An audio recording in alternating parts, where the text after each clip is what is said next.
चिलचिलाती धूप के नीचे एक छोटा सा गांव चमकता हुआ दिखाई देता है, जिसकी शांति एक गहरे रहस्य को छिपाए हुए है। इसके धूल भरे बाहरी इलाके में एक उजाड़, सूखा कुआं खड़ा है, जो भंगुर झाड़ियों और मुरझाई हुई घास से घिरा हुआ है। इसके प्राचीन पत्थर भूले हुए समय की कहानियां फुसफुसाते हैं, एक परेशान करने वाली किंवदंती का एक मौन स्मारक। सावधानी पूर्वक दूरी से ग्रामीणों ने सतर्कता से देखा।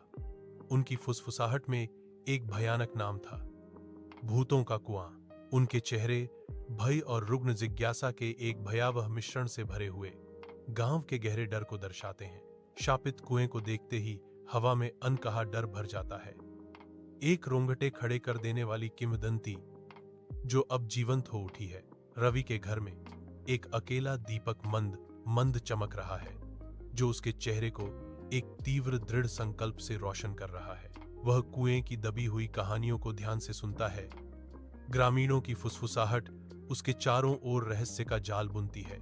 रवि की आमतौर पर चंचल आंखों में अब एक दृढ़ संकल्प है, जो उन कहानियों के भार को दर्शाता है जिन्हें वह सुनता है। वह उठता है, उसके चेहरे पर एक मौन प्रतिज्ञा अंकित है।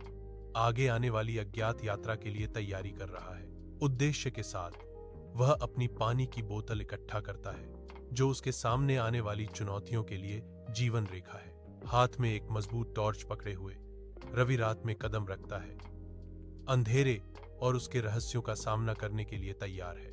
आधी रात के आकाश के नीचे रवि प्राचीन कुएं के पास पहुंचता है। हर कदम के साथ हवा ठंडी होती जा रही है। जैसे ही कोहरा उठना शुरू होता है, एक भयानक सन्नाटा छा जाता है, जो कुएं के चारों ओर अशुभ रूप से घूमता है। कोहरे से एक महिला की रहस्यमयी आकृति उभरती है। उसकी आंखें खोखली और सूखी हैं। अंधेरे से उसकी भयावह आवाज गूंजती है, मुझे पानी दो। दुर्घटना से बचने के लिए कृपया अपनी सीट बेल्ट कस लें। आधी रात की भयानक चमक के नीचे रवि के कांपते हाथों ने एक पानी की बोतल भयावह छाया की ओर बढ़ाई। पानी की पहली बूंदें एक नरम छप के साथ जमीन पर गिरी, एक अनदेखी को एक हताश भेंट। अचानक डरावनी पौम ध्वनि बंद हो जाती है। रात की भयानक खामोशी में समा जाती है। भूतिया महिला की परछाई घूमती हुई धुंध में घुल जाती है, ऐसे गायब हो जाती है जैसे वह कभी थी ही नहीं। रवि बिल्कुल अकेला खड़ा है। उसका दिल उसकी पसलियों से टकराकर एक उन्मत्त ढोल की तरह बज रहा है, और खामोशी कान फाड़ रही है। जैसे ही भोर की पहली किरणें कुएं को चूमती हैं, वह चमकते पानी से भर जाता है। सुबह की रोशनी में आशा की